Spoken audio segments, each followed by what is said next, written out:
So Eidola is a Swancore band. I don't know if they have any members from Dance Gavin Dance in them, but I know they are certainly influenced by them, and I'm pretty sure they're on Blue Swan Records, which is Will Swan's record label. Yes, they are. Okay. The lead singer, he was also featured on Dance Gavin Dance's last album, one of the last songs, which to me that song stood out the most, just because I love that guy's voice, just buttery. Yeah, no, they I can't remember which album I was super into by them. They had The Great Glass Elephant in 2012, Degeneratera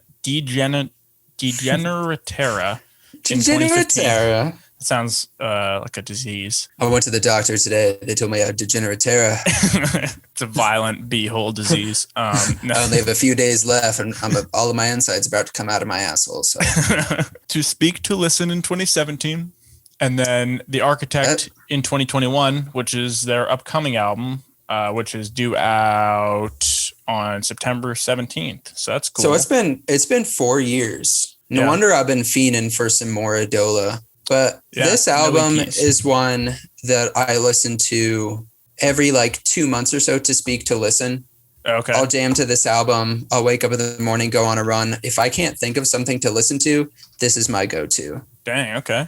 I can't say I know one of their songs off the top of my head. So a problem that a lot of Swancore bands have with me is that the songs feel like they kind of meander, and the vocals kind of I don't know. A lot of them I don't find super catchy, and they're more just kind of about noodling on the guitars and sort of just like vocals that kind of just go all over the place, and obviously like hectic John Mess style screams, and where they're almost like yelly type screams and stuff. Yeah, I feel like that has definitely defined the genre. Of Swancore. It's the Dance Gavin Dance Core. Nothing wrong with that. It's like its own genre, and it's cool to see these other bands expand upon that sound.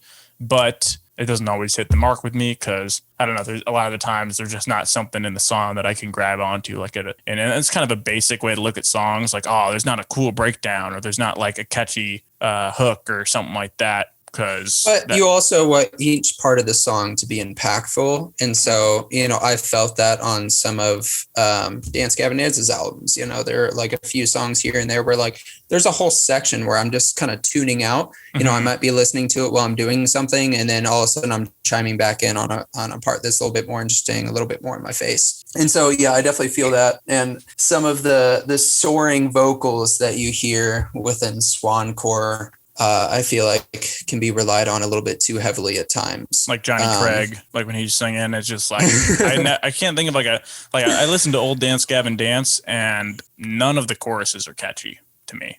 No. Yeah, but that's not what they're going for, I guess. And he's he's like one of the best singers in the genre. Like, he can just belt it, but I don't remember a lot of the hooks. So let's just get into it, I guess, and we'll talk about it more after.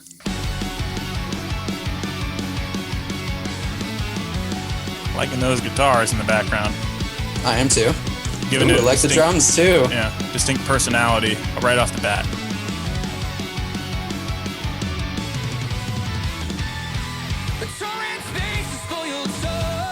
Yeah, liking this.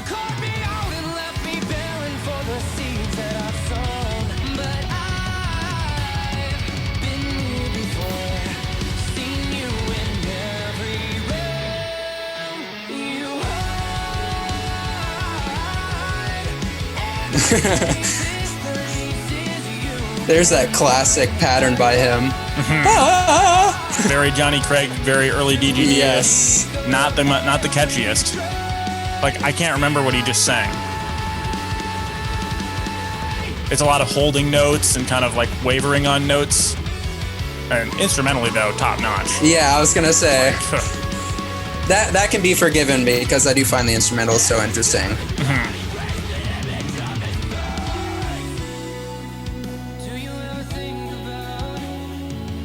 That kind of came out of nowhere. Mm-hmm.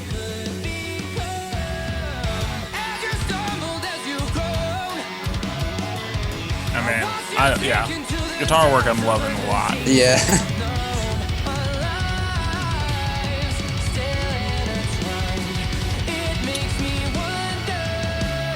The drums are really pushing this song forward too. Agreed.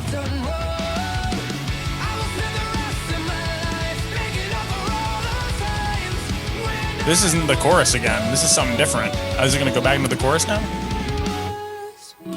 No. Was that? Okay. I don't think that was the same chorus. So it seems like it's been a little more linear, which is nice.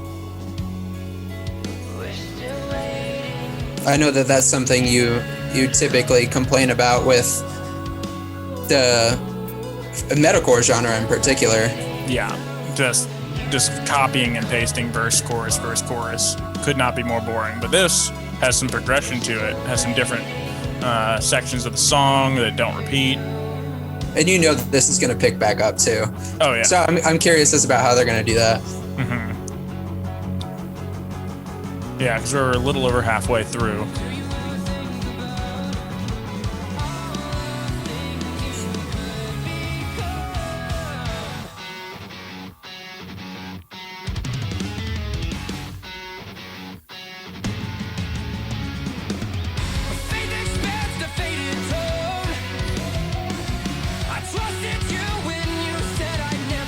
Is this the chorus again? I can't remember. See, that's the thing though. I can't remember how the first chorus went, so it's hard for me to know if they're repeating it, which can be a good thing.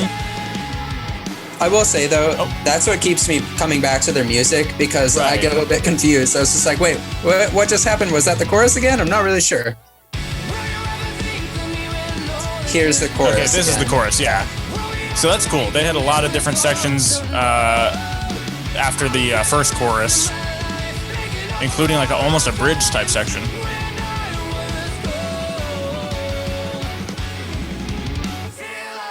Ooh. Yeah.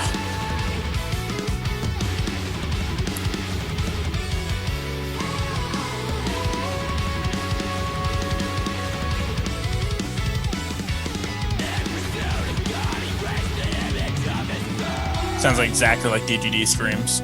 Yeah.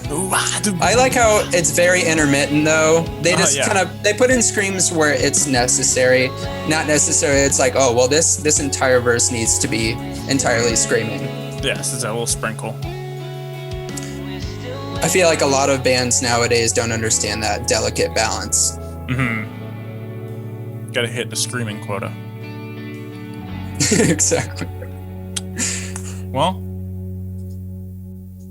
yeah, I mean, I would definitely say I have a lot of reasons to go back to that song, though I don't know if I could nail down a specific part of it that, like, you know, blew me away necessarily, but the guitars as a whole did blow me away. But just, I would say it's just so busy, you know? Yes. So, yeah. I would say that this is like very standard Eidola. This is what I was anticipating. And the fact that there are like a lot of like pieces, I'm like, what just happened there? Like, I feel like that's what has kept me coming back to speak to listen. I'm still picking up on, little guitar intricacies like here and there that I've missed, on the first couple go rounds. And then they do have that, what's the word I'm looking for here? It's kind of like soaring through their songs, I guess, for lack of a better term.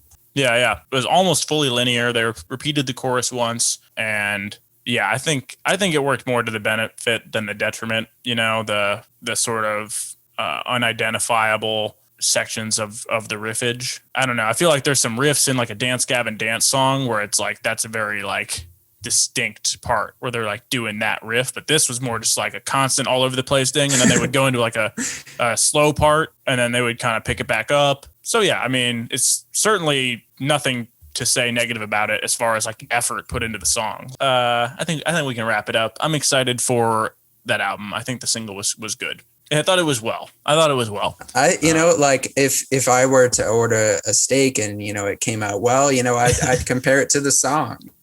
Yeah, exactly. A little chewy, but, tasty nevertheless if you put some sauce on it. A1.